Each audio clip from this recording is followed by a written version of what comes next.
Welcome. You arrived so soon. The Great Lake must have had favorable currents today. It's so good to finally meet you. Well, what a kind thing to say. I've been told many times that I'm pleasing to the eye, but I always assume it was because I'm royalty.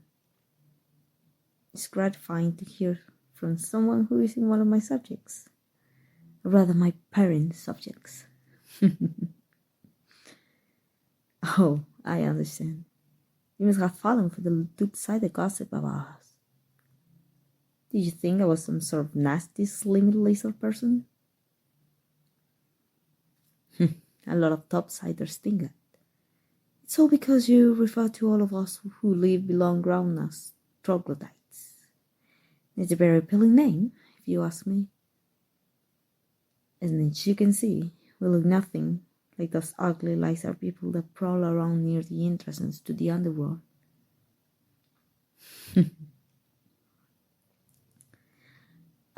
Does this mean that when we were exchanging letters, you were picturing me as some disgusting creature?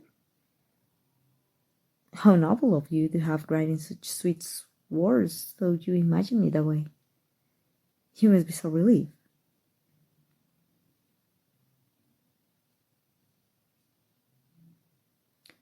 And to think you agreed to marry me as well. I can see that you're truly devoted to your kingdom to willingly marry a master for the sake of your people.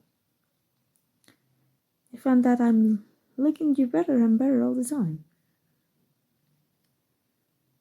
Well, there is that. I suppose a commoner will suffer through greater trials than have for a chance to live the life of royalty. My understanding is that your people don't get many opportunities to improve your situation. It's all a matter of being of the right birth, isn't that true? Well, how nice it must be for you then, to have been able to choose who to participate in this exchange. It doesn't sound like it's common for you people to be able to create a better life for themselves.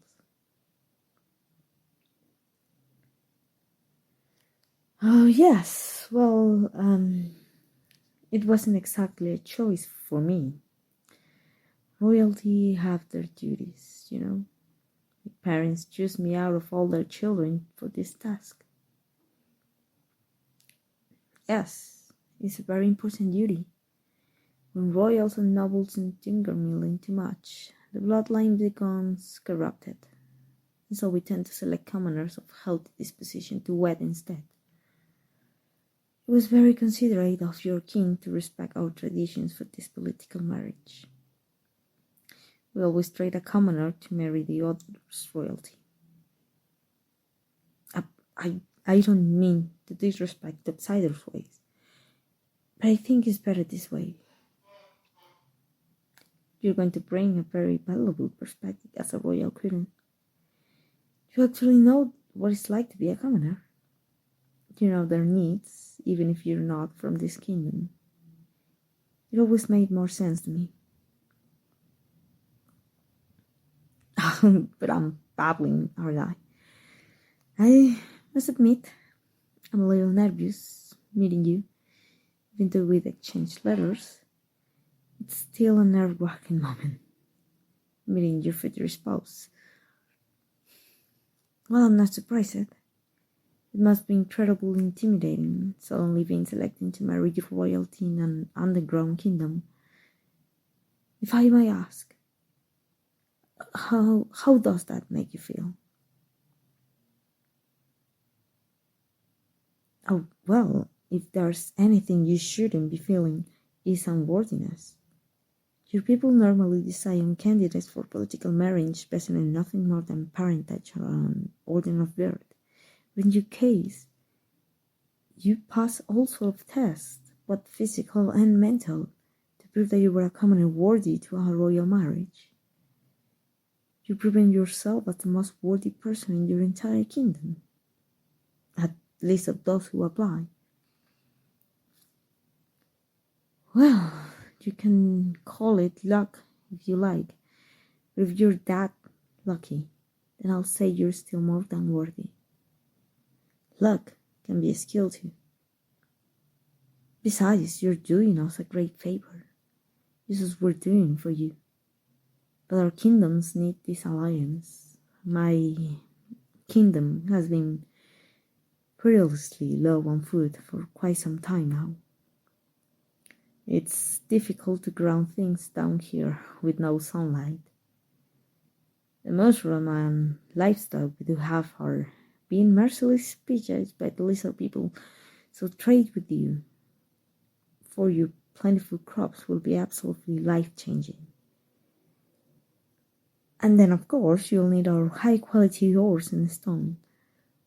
It's all commonplace for us, but as I understand it, the topsiders value the treasures of the earth above all else. I say all that to say this.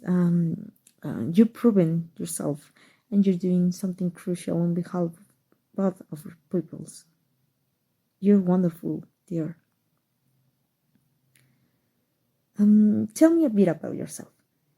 Our letters were so formal, all about arranging the wedding. I suppose we don't technically have to know each other very well for the marriage to happen. But I would prefer it, wouldn't you? What does your family do? Oh, how wonderful. You must have gotten quite used to working with your hands then. That could be useful. Nothing. Anyway, do you think you're going to miss that? You must have grown up assuming you take over the family business. I imagine it must be shocking to realize things are going to in a totally different direction.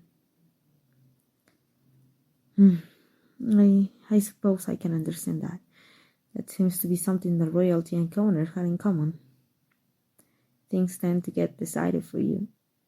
Any chance to make a decision for yourself should be treasured, even if it's unexpected. In my case, I always knew I was going to be part of a political marriage. I'm the oldest of my siblings, but it's been determined that I'm not the best suited to leadership. So this is the only way I can contribute to the kingdom. And you can be royalty if you're not going to contribute.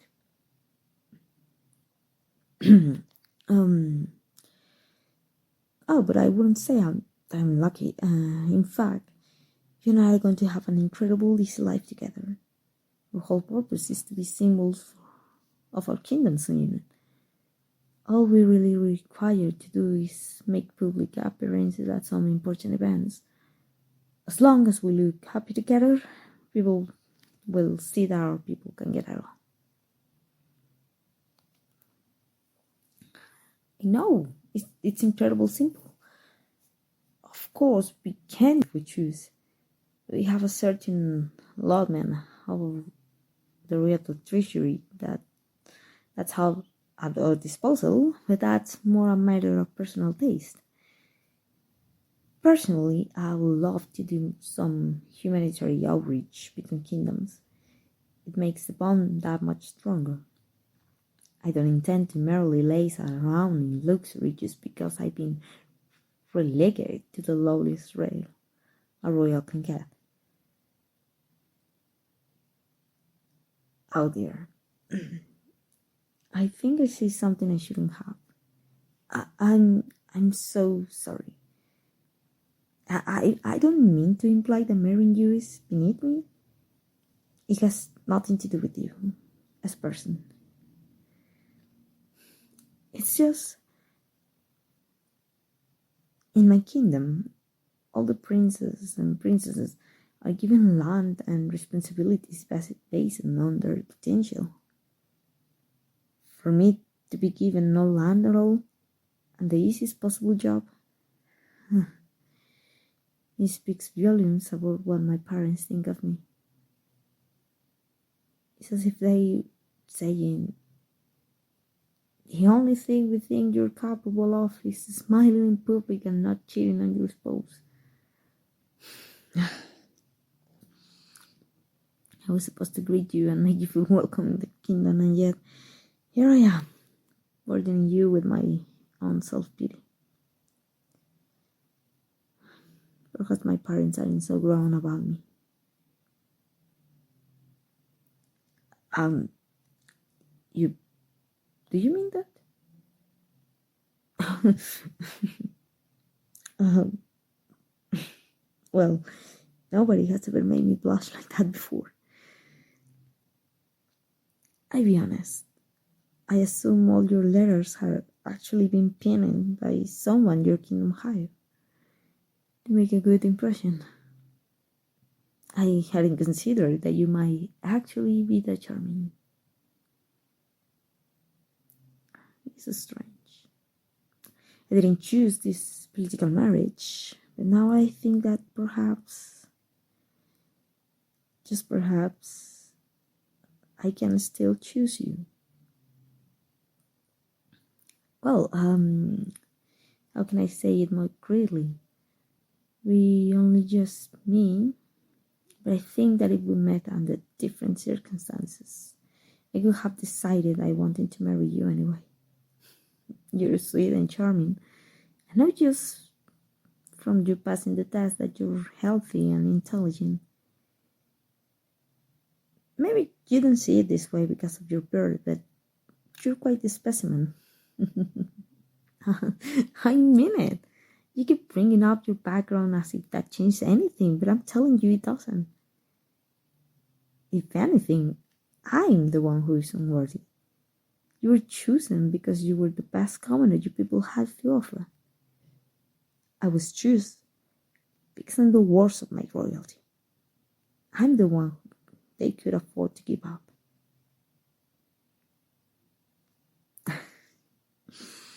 You're sweet to say that. What? Why don't we both agree not to say such things about ourselves? Let's just say that we're each bringing something to the marriage, and we're doing something important for our peoples. I was actually feeling quite terrible about all of this before you arrived. I hated the fact that I was chosen for this union. But saying that you're so likable, I suppose it's not that bad. I may not technically be able to refuse the marriage, but perhaps that doesn't mean that I can embrace you for my spouse of my own accord.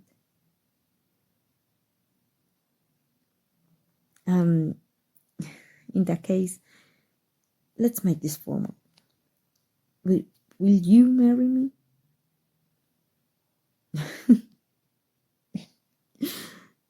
Perhaps I should rephrase that. At this point, we will be married regardless. But do you want to marry me?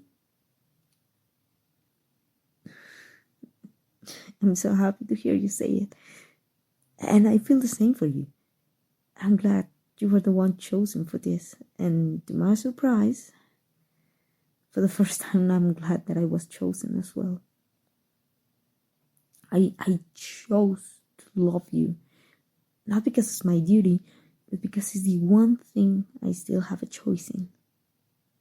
And because you're worthy of it.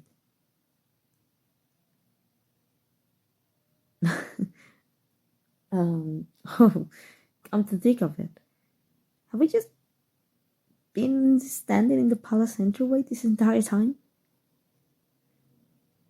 You're so engaging to talk to, I didn't even realize. There's a whole feast waiting for us. Come, my love.